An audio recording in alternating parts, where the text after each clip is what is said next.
Okay, I hope everyone had a good party yesterday night. I'm actually glad we're able to mix both fun and high-level ultimate this week. Can everyone hear me? Yeah. Okay. Can you more or less read what's on the screen? It will be smaller after, but like anyway, I mean, content is more for after than right now, so anyway, it should be okay. Okay, my goal today, first with a theory approach and then on the field, my goal is like to try to give you another paradigm on how to train, and especially train with a disc. I do think that's something that could be extended to other things than just handling the disc, other things than throwing and catching. But I think it's something, I personally use that approach for a long time. I look at my first document that I formalized. It's been in 2013. I didn't realize this, but when I was searching some documents for you, from this. And my goal with this is like to give you a way to think differently and to try maybe to unwire some habits we have about how we train, and trying to get inspired from like some very top level sports such as, well, for example, American football and baseball. I think they're a really good example for us. But there is many sports we can get inspired from, and also from their methodology. And so I try to like kind of formalize that approach, and I call that framework DISC, because I think it's like an approach that requires 4 different steps, which are namely to define what you want to improve, to isolate some very specific drills, and we'll go a lot into that isolation phase, then to synthesize it, and finally to consolidate it. Okay, so today I'd like to discuss this with you, and most of it, I think this is where what I see from many players training, I think this is the isolation where we're not the best in ultimate Frisbee. So I'd like to spend a lot of time with you today with like isolation. So yeah, I just want to show you a few examples, of course, and they're not from Frisbee. They're from baseball and American football. So just wait a minute, I'll put it full screen. I want you to look at the guy catching the ball, and how he, can you see it more or less? Okay. Where's the ball? The ball is here right now. Okay, and I want you to look at like how unexpected that moment is for him, and also how conscious he is about what he has to do, and that finally is going to do a move that is definitely not something, I'm sure he's never trained exactly this, but he's still able to do it. Okay? What? Do you want to put it again? Yeah. Yes, please. Okay, so that's starting now.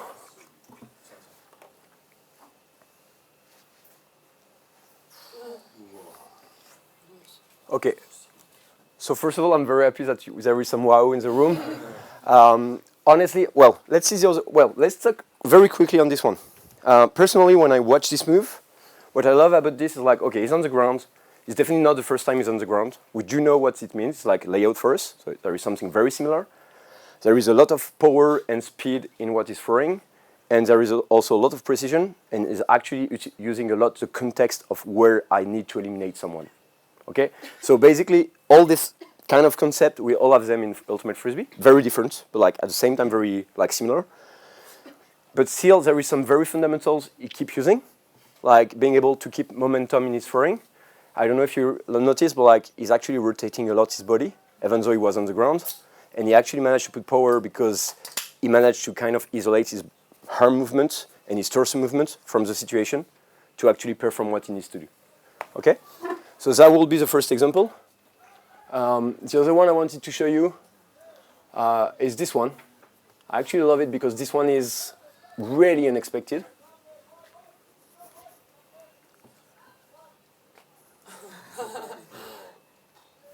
It does do it, and it does manage to do it, okay? Obviously, it's the highlights. Maybe he has fell like 10 times on the field before, we don't know. Okay, let's not like overinterpret it. But I think being able to do something like this as well is something we could learn from, okay? Let's imagine we actually like get bumped by someone, we are on the floor, we do decide to release the disc because we estimate that throwing from the ground is actually at that specific moment like safer than stopping the game and playing again. Okay, why not? And the last one, which is another kind of situation that I really find interesting, and I think if you have some time to look at Football American on this, I think it's very interesting, is this.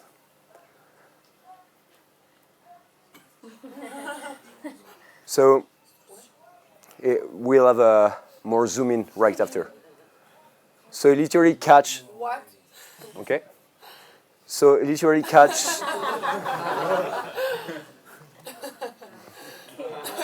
So on this one, what I really love is like there is many things this player is used to do, but they're all together and he needs to like find a way to do something out of the book to actually manage to win the game, or I mean to catch the ball at least. He doesn't see the ball at the end. He's being contacted by a player, but he still like operate a really good like, you know, handling of the ball. It's not like one thing. It's like actually I have to put the two hands. I do it. I actually use the body of the other one to control the ball. So I kind of like improvisation, but also like really good fundamentals at the same time. And same here. Maybe he has failed 10 times, but I mean, if we go on the field and we have this, I think we will fail like 1,000 times before doing once. So what I'd like to discuss with you today is like, how can we switch Ultimate Frisbee from like what we know how to do right now in throwing, in catching everything, and like making this kind of like skills possible, okay, at least like 50% of the time, 10% of the time, and like how can we reach this kind of level technically speaking, okay? Some questions so far? Okay.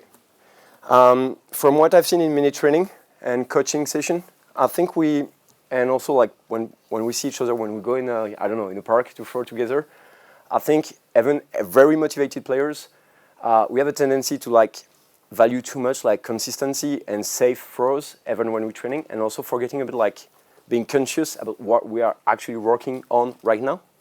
I see so many really good players just going in the park, having a 2-hour session throwing or 1-hour session throwing. I think I want to throw further, so I go with Moby and we try like to change each other, like saving, I don't know, like gaining 5 meters over each other, things like this. And then we spend like 10 times doing scoobers. Then he really beat me on this. And after this, then we just do some cool throws, like trying to stabilize everything. And I think in Ultimate Frisbee, we're pretty good at this, like having some routines with like stabilizing things. That will be the consolidate in the approach I mentioned before, so I won't go too much into this. But I think we're not really used to accept like, okay, let's be out of our comfort zone, let's be really conscious about what we want to work on, and having some very direct feedback on what we want to improve. I think we all made this drill in our life. Okay, I'm the coach, and I ask you, can you throw 20 backhands? First team who's done with 20, stop the game, and they won. Right now, I hate this drill. In itself, it's not bad, but I think we're not focused enough on like instantaneous feedback. So what happened? I've done 15 throws. So after 20 throws from another team, I have the feedback that I'm too slow compared to the best player in my team. But do I know exactly what was wrong that makes my throw slower? Was it my pivot? Was it my throwing? Was it inconsistency because I lost too much time on 3 of my throws, but the other one were good?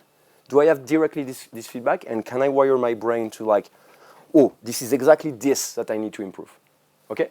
So this is why I think this kind of drill is really good for consistency, consolidation, but I think we need another paradigm to improve also like getting out of the comfort zone and actually improving something very specific to then use this new skill in your game.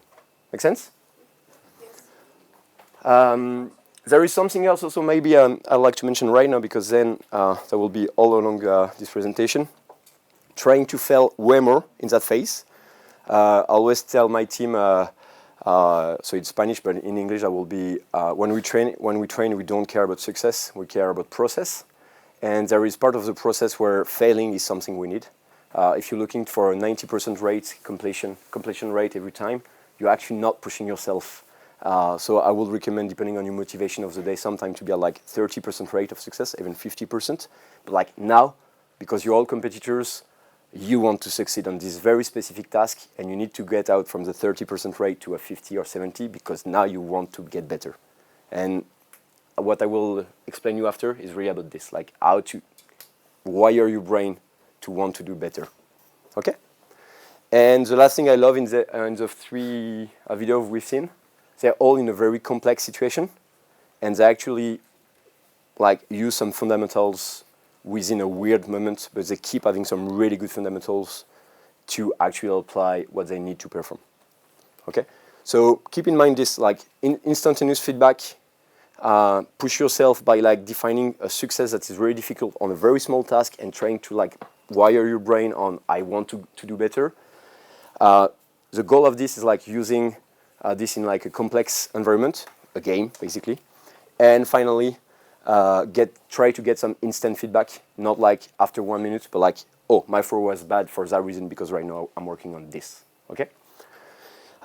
So this is why I formalize this as like what I call the DISC framework. The first one, sometimes we miss it, is actually to define what I want to improve. We'll get quickly into this after this, but like I think it's really important.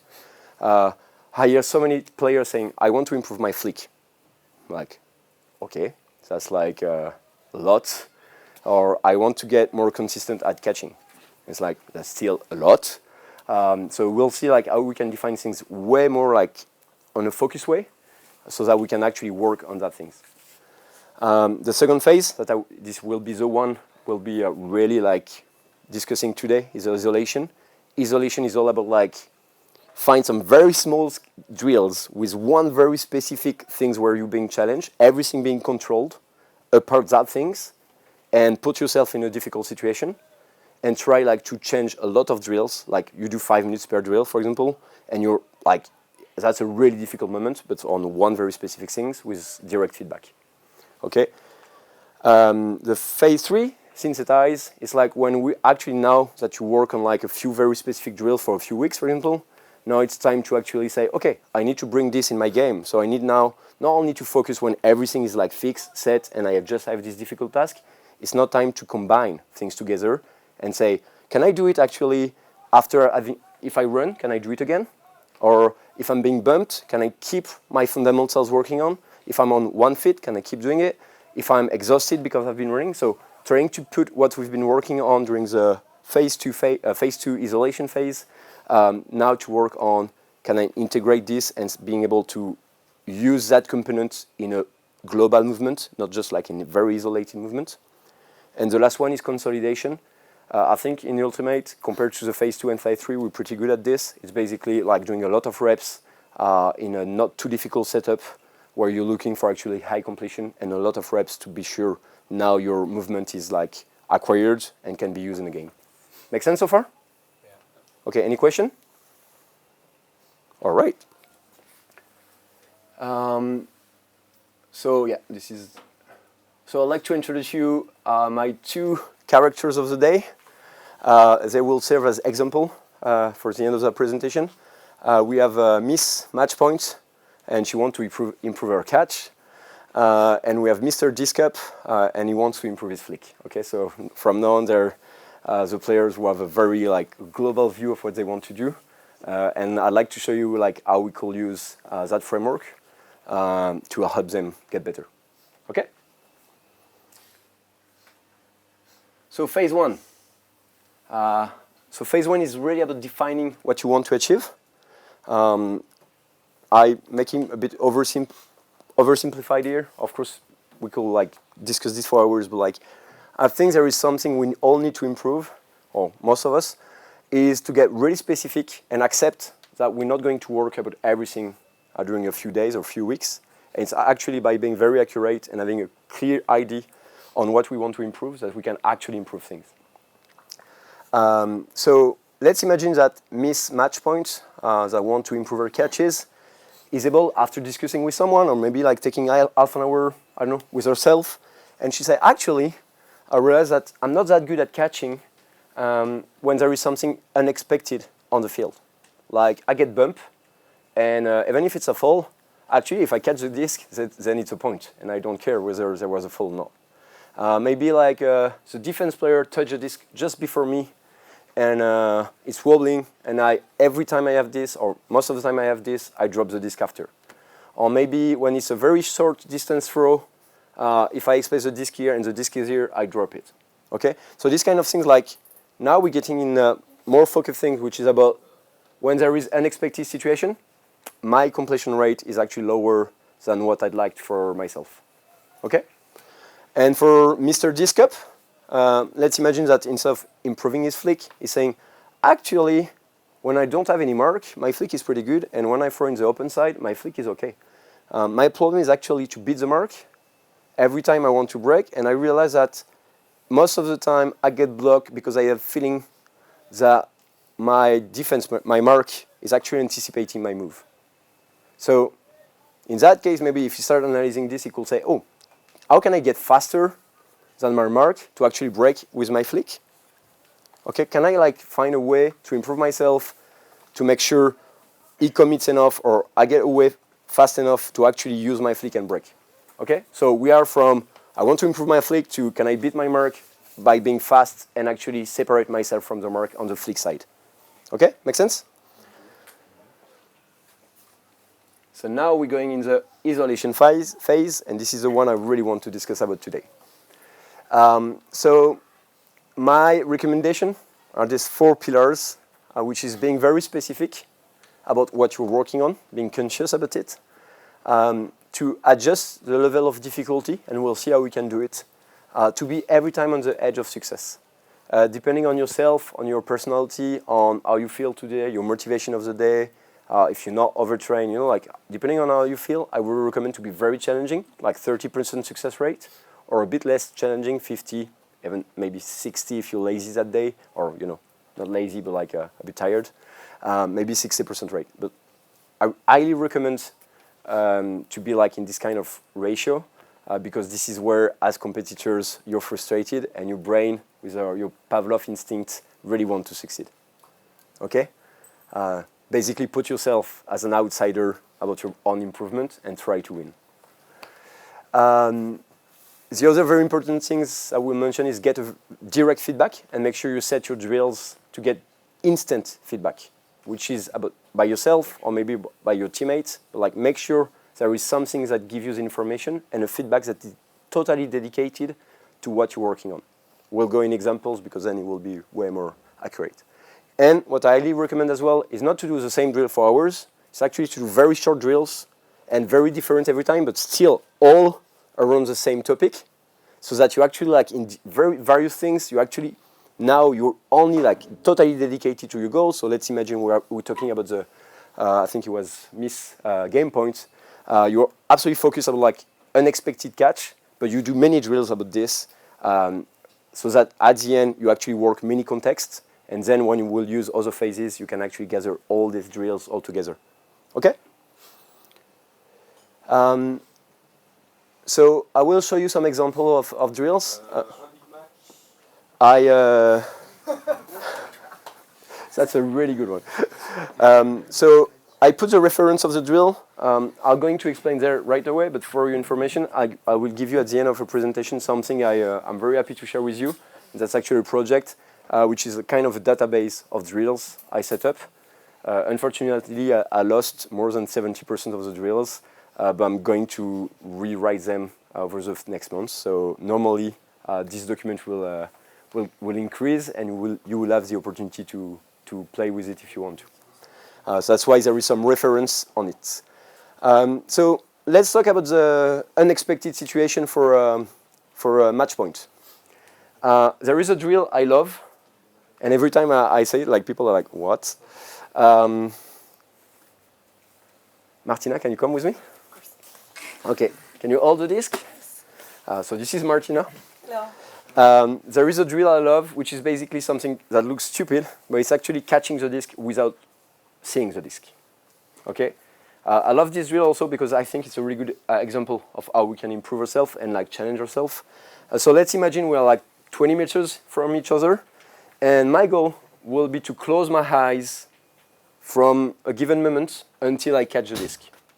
So if I'm like super strong and Martina is super consistent, I could actually go up to like, even before she actually releases the disc, I could close my eyes, try to guess where the disc goes, and try to catch it. That will be like God star level.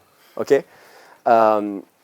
If I'm like more a beginner or at least not used with that kind of drill, I could actually just try first like to just close my eyes right before catching the disc, and then where it gets really interesting, because the very beginner skill is actually simple and the very difficult is nearly impossible. But where it gets interesting is like, hey, can I do it like 1 second before, 2 seconds before? Maybe Martina can challenge myself like doing a scuba, which is like, can I catch a scuba when, or maybe she can throw something with her left hand because she loves working on her left hand. And can I keep catching something? Well, maybe the spin will be slower, things like this. And where it's interesting with this is like you get a direct feedback. You dropped or not. You're very focused on something unexpected, closing your eyes in a game, or like, not seeing the disc or whatever. Maybe, one day you have a disc like this, you need to catch it, whatever. But also, you can adjust your own level, and you decide what you challenge today.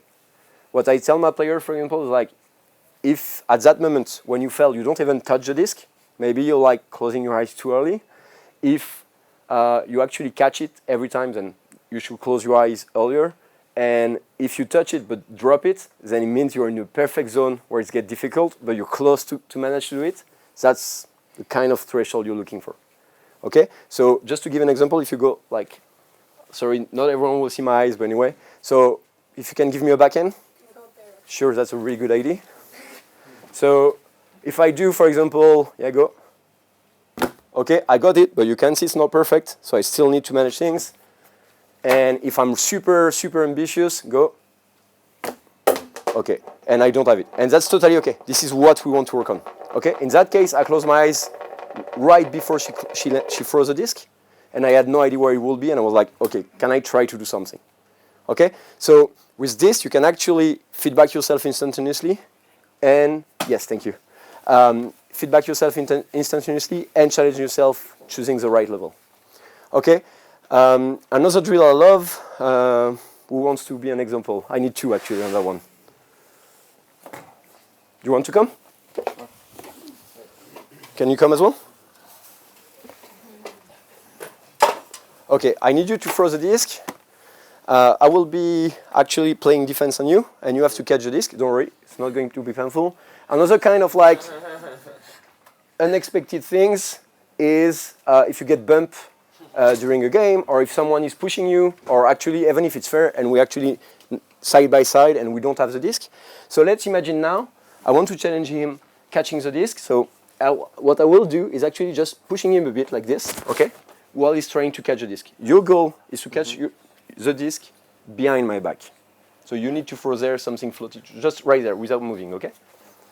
Okay, so it's okay. We don't really care about whether we succeed or not because we embrace failures in that kind of drill. Okay, so let's go. So that's easy. I'm not pushing too much. Hopefully you get it. Nice.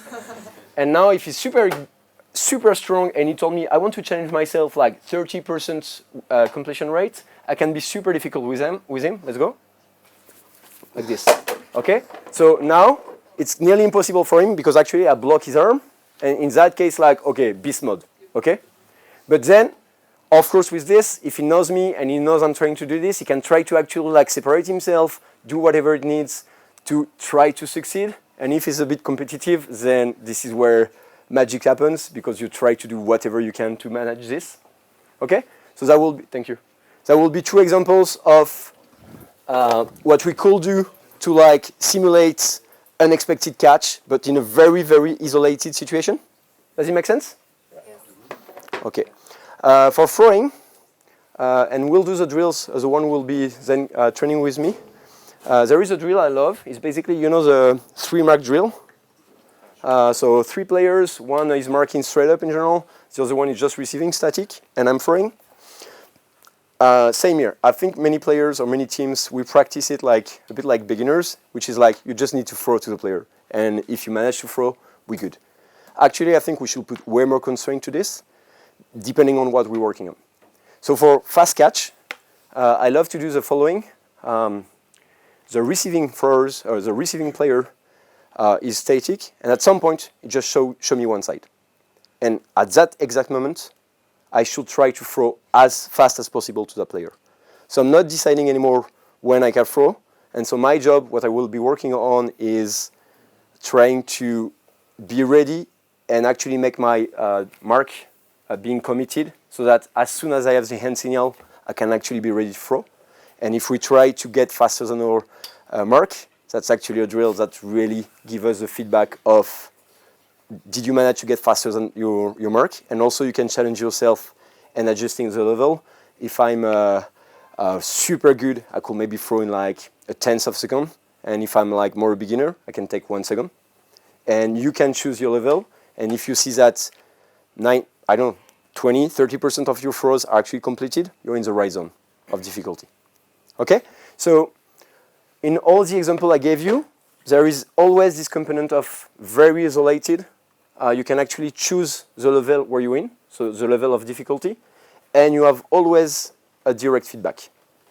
And I think that 3 components are key if you want to push yourself to like a new level of throwing and improving quite fast on this. Make sense? Any question? Yeah? Would you say it's a good thing to practice getting beat on the hand? I will definitely recommend this. Of course, depending on your goals. I think it's actually very interesting to learn to deal with like unexpected things. And we are used to have like very stable hands, and we call a fall when we're actually getting hit in the arm. But I do think, let's say, of course it depends on the intensity of the bump, but like if your hands go a bit like this and you actually learn to restabilize your hand, it's a bit similar to like you diving, someone is actually touching you, and you have to readjust. So you're actually like practicing something, not exactly something that we should accept on the game, but something that can be useful as a more general fundamentals of what you want to perform on the field. Okay. Make sense? Yeah. So, and feel totally free to be creative. It's okay if it's not like similar to a Frisbee game. What you want is something that helps you build your fundamentals to then practice what you need. I love, for example, playing with a very small disc. If you train like your one-hand catch, because that's super difficult. Even with tennis ball or golf ball, of course, then we don't need to learn like to throw disc or golf ball, tennis ball or golf ball on the field. But like these fundamentals then help you to like acquire a better understanding of your movement of your body, and this is very specific things that then you can actually reuse when you're throwing disc. Make sense? Yeah. All right. I'll go quick on the 2 last phase. Just this one I think is interesting, is synthesize. So basically, once we've done very specific things, there is still a weakness in what we're learning. Is like if I learn like to move my wrist, I learn to move my elbow and my shoulder, but I've never learned to move them all together. That could be a very dramatic situation on the field. I think the disc will actually end up here. So I suggest to then having once we are happy with the improvement we've done on the kind of drill, I suggest to have a phase where actually we start including some more components that are more general components. So for example, same kind of drill. Let's have a break mark drill, but now we say you need to break being on 1 foot. It sounds stupid, but now this part of the movement needs to be like more general. You're not actually focusing on it very fast, but you want to check whether what you've been learning with like I want to beat my mark is still working in a weird situation. Same. Let's do a come drill. You catch the disc. The mark is coming. What can you do? Let's do, for example, dump and swing. Can you actually now throw faster? And in that case, what you're looking for is like more general situation with some constraints, not only from what you're looking at, but also constraints that force you to use the skill you are acquiring. Make sense? Example I love is like do 1 push-up, stand up, throw. Okay, because you're actually in movements that makes way more sense. I also love doing ladder drills, and if you're working on catch, can you do like knees up and catching a disc without stopping moving your knees? Okay, if you can keep a proper form on your knee up and catching a disc, it's actually like a unexpected movement, and you have to catch something. So you're actually working on these unexpected things and still checking that you can have a global success on this. Okay. I will personally recommend to look at some like higher rate of success at that moment, because you're not anymore in the phase of like research and development in your throw or your catch. You're actually in like moment of like, I want now to use what I've been like innovating with myself on like more stabilization of what you're working on. Make sense? So maybe like, I don't know, 70% rate, something like this of success. And also, yeah, last point is very important. Stay absolutely conscious about what you're working on.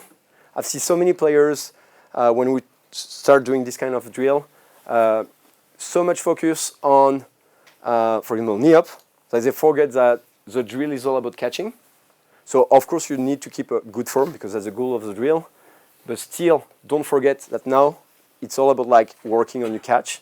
And I think being conscious about what you're working on during that phase is also very important. I'll talk about some example for the throws or the catch. Just other examples I love. Let's imagine now you have the, instead of having like the being bumped when you're not moving, the example we gave, let's imagine you have a come drill and just you're close to another player during your running phase and he's actually pushing you nicely while you actually need to catch the disc, but now you're in movement. So it's a way more like similar to ultimate Frisbee situation. And so integrating this is like how you could actually synthesize the skills you've been acquiring. Another one is like go for a hook and try to jump to catch the disc, but once you're in the air, you have to close your eyes and catch the disc. Okay? Or just look away from the disc or something like this.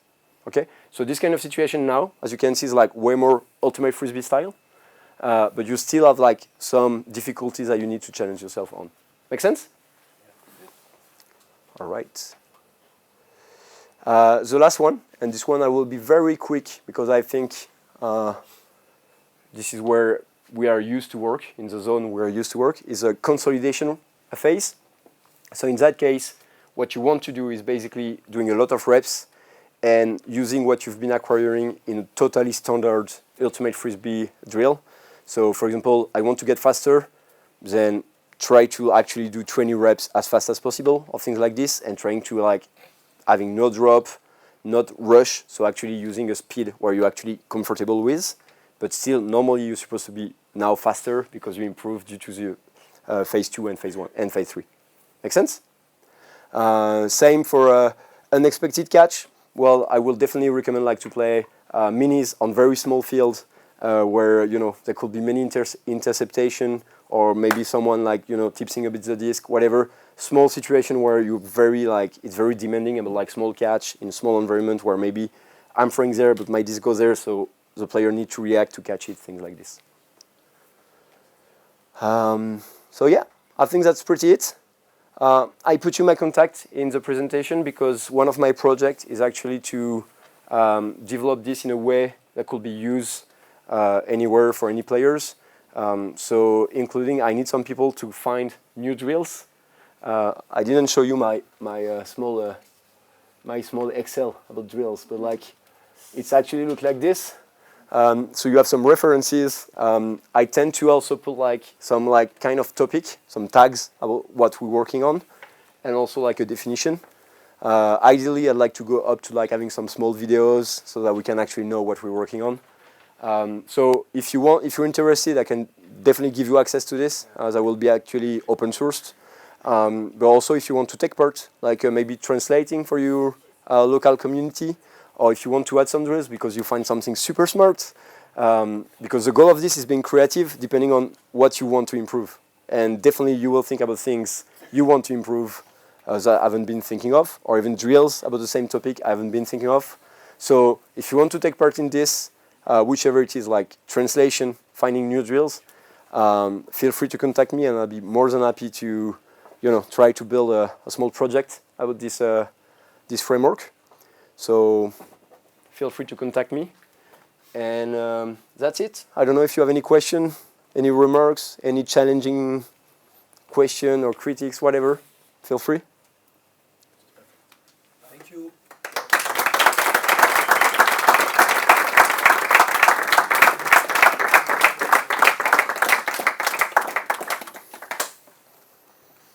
Okay, no question?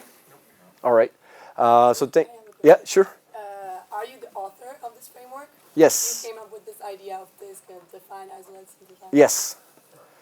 Nice. Yes, so well, I'm the author. It's not totally true. I tend to play many sports. Every year I try to do one different sport or one different practice. For example, golf has been a strong inspiration for me because I tend to have something similar to this. I also now play music. Music is a really good example of like very specific skills that you need to isolate, and then you go to a jam session and you need to improvise. So it's like same here, like complex situation at the end. But there is this situation in many other sports. And to be fair, there is many sports like baseball and football, where talking with coaches, you kind of understand they have a very similar approach. So it's more like generalizing to ultimate frisbee what's been done in other practice. Yeah. Sorry, I'm stepping in here. So with Edwin, we know each other for like too long, and we are in the same page on the trying to build something for the community, like a Wikipedia of Ultimate.